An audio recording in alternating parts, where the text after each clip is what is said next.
The second lesson on this first Sunday of Advent comes from the Gospel of Matthew. I will read from chapter 24, verses 36 through 44, which you can find on page 27 in the New Testament section of your Pew Bible. Listen now for the word of the Lord. But about that day and hour, no one knows, neither the angels of heaven nor the Son, but only the Father. For as the days of Noah were, so will be the coming of the Son of Man. For as in those days before the flood they were eating and drinking, marrying and giving in marriage, until the day Noah entered the ark. And they knew nothing until the flood came and swept them all away. So too will be the coming of the Son of Man. Then two will be in the field, one will be taken, and one will be left.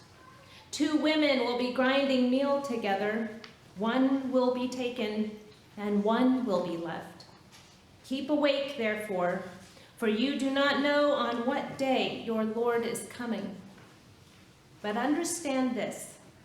If the owner of the house had known in what part of the night the thief was coming, he would have stayed awake and would not have let his house be broken into. Therefore, you also must be ready, for the Son of Man is coming at an unexpected hour. Amen. This is the word of the Lord. Thanks be to God. Would you please pray with me? We ask you, Lord, to speak to us in the waiting and watching, the hoping, the longing, the sorrow, the sighing, and rejoicing. Speak to us in these days of Advent and walk with us until the day of your coming. Amen. Years ago, when we were living in Chicago, Michael and I took a road trip to various towns in Wisconsin, and we stopped in the town of Spring Green for a coffee break. There at a small coffee shop, we made the acquaintance of a local artist who proceeded to invite us to see her art gallery. It was located just down the street in the town's former bank that she had bought and then converted into her home and gallery. Walking with her into the expansive foyer, we immediately saw an installation. On all three walls before us, she had propped up paintings of different life-size front doors to homes, each with a woman, the same woman, at different stages of her adult life, looking out from the other side of the door, sometimes looking through the window of the door, sometimes peering out while holding the door open a bit, and sometimes standing in the doorway with the door fully open. There must have been 9 such paintings, 3 on each wall, each one with a different door and with the same woman on the other side of the threshold, waiting and watching. I asked the artist what had inspired this installation. She explained that as she had reflected on her life, she realized that as a wife and a mother, she had spent much of her life left behind, waiting and watching for others, her husband and her sons, now grown and gone, to return. Now, years later, I recall her story and the installation she created as I think about this house with its many doors and its many comings and goings. Its thresholds are crossed so many times a day by us and others. 7 days a week, we can come here for a whole host of reasons. Monday through Friday, and then on Sunday, children cross the threshold, eager to learn and play. And while they are playing in one part of the building, others may be praying or even crying on the other end. Sometimes we come to the church to seek consolation, or counsel, or to study, or to serve, to plan for the future, or to remember the past. We come on our best days and at the worst times of our lives. And we come here on ordinary days. Every time I cross the threshold into this house of God, I wonder whom I will find on the other side of the door. I wonder if I will find laughter or tears, a reason to celebrate or to mourn. It is not unusual to find all of it or any combination of it at once. Each of our lives is full, and we never know what a day will bring. Given the full and diverse lives of the people of God, I am all the more grateful for the seasons set by the church, like the one that begins today. Amen. Advent puts us at once in sync with one another, waiting and watching together for the same thing. Here at the start of Advent, we hear Jesus telling us to be ready for his coming. Keep awake, he tells us, for the Son of Man is coming. The truth is that each of us has to learn to wait and watch. No one else can do it for us. We cannot vicariously benefit from someone else's waiting and watching. The illustrations Jesus gives are clear. Two people will be in a field working side by side. Only the one who has watched for the Lord will be taken, and the other one will be left.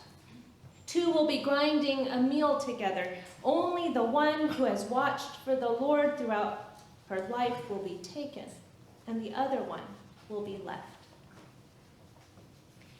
Jesus' words are rather alarming, aren't they? No doubt they were intended to alert us to ourselves and to our world before it is too late, before we spend all our days spiritually asleep, unable, even when it matters most, to waken. When I hear Jesus' exhortation to keep awake and watch, I cannot help but remember what he asked of his disciples in his time of need. On the night of his arrest in the Garden of Gethsemane, when his soul was greatly troubled and distressed, Jesus implored Peter and James and John, the three disciples who had earlier witnessed him on the mountain being transfigured, this time to stay with him in the garden and to keep watch. At such a critical time, they fell asleep. 3 times, Jesus returned from praying to God only to find them sleeping. Could you not watch 1 hour? He asks Simon Peter. The story makes me so sad. Jesus came into the world so that we would know and feel God with us. Amen. Are we aware, even half the time, of God's presence in our midst? Do we really see God's image in the face of each person? In the person who is hungry, who is naked, who is in prison? Do we allow God's truth to convict our consciences? When was the last time you allowed God's truth to change your made-up mind? Do we allow God's words of mercy and compassion for people, including ourselves, to be the message that runs multiple times a day in our minds? Or do we replay messages of judgment instead? God needs us to be spiritually awake, watching and waiting for God, not just at those critical times of greatest need, but all the time. When we work and play, when we plan for the future and live in the present, when we eat and drink, God wants us to know that God is with us. Over the Thanksgiving Day weekend, my family and I went to the movie theater to see A Beautiful Day in the Neighborhood. As I watched this portrayal of Fred Rogers, I found myself studying him. In the movie, a journalist interviews Mr. Rogers, and I found myself, like the journalist, wanting to get to know the man. Never on the big screen have I seen so up close what it might look like for an ordinary person to conduct his life with a deep and abiding awareness of God's presence. Whether at work or at home, with children or adults, with strangers or friends, in real and imaginary ways, Mr. Rogers engaged in life with a wonder and respect, an appreciation and attention that an awareness of God, I think, entails. What stood out to me was how he paid attention. He paid attention to people, what they were feeling and struggling with. He paid attention to projects, what could be learned from them. No matter the pressure to produce, he would not rush. Instead, he remained focused on the present moment. It was as though in every moment he was paying attention not only to whom or what was before him, as well as to the feelings and thoughts within him, but also to the creative presence of God amidst them. Paying attention and being present to others, oneself, and to God. These are neither easy nor accidental ways of being in the world. One of the things I appreciated most about the movie was that it showed the intentionality that is required. Mr. Rogers was intentional in the time he took, the efforts he made, in the words he chose. He showed reserve and self-control in his responses, and he incorporated into his life certain disciplines that helped him to manage his feelings.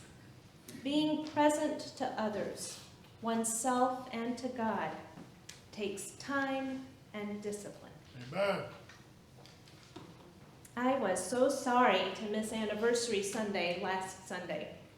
I thought often of you while I was away. I could easily imagine the warmth of worship, the genuineness and inspiration of Bob Dawes' preaching and witness, and the humor, I'm sure it was funny, and the joy of receiving into membership the Schultz and McManus family. Yeah. I was sorry to miss the fellowship and the pies at coffee hour, and was thrilled to learn that you so generously enabled us to donate over 100 turkeys to Chester Eastside. I was away for a full week at a retreat hosted by the Board of Pensions of the Presbyterian Church, USA. The Board of Pensions invites Presbyterian clergy who have been ministering over 7 years to attend this retreat once in their careers. After repeatedly failing to carve out the time I needed to attend this retreat, I finally registered more out of a sense of duty. And it turned out to be a gift. Amen. The retreat was designed for Presbyterian clergy to spend time in prayer, worship, conversation, rest, and reflection, so that we might discern some new rules for our lives, new spiritual disciplines by which we might live with renewed intention and purpose, by which we might stay attuned to God, ourselves, and others in the present, and by which our vocations might be sustained for many years to come. The time for such discernment could be valuable, I thought, not just for clergy, but for all of us. For each of us is given this one life to live, and yet none of us knows when the end will come. Despite our many comings and goings, the different things that saturate our attention, the different lives that all of us lead, Jesus tells all of us to keep alert, to watch and wait for his coming. Amen. Ancient artwork and statuaries show us that the posture for praying in the ancient world was not one of bowed heads and closed eyes. One prayed instead with one's face tilted up, arms lifted, and eyes wide open. This is the posture, friends, of Advent, a posture of readiness and watchfulness. Amen. It is the posture that Jesus calls every one of us to adopt in our daily living, so that we too may be ready. Amen. Amen.